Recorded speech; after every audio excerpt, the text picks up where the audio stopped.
হ্যাঁ, তোমরা কি জন্য আজকে এখানে আনন্দ করতেছো? আচ্ছা, মাশাআল্লাহ। আর কি আর কি করলা তোমরা?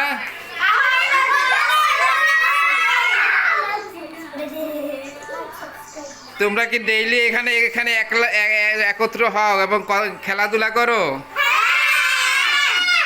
তোমাদের কি খেলাধুলা করতে ভালো লাগে না খারাপ লাগে?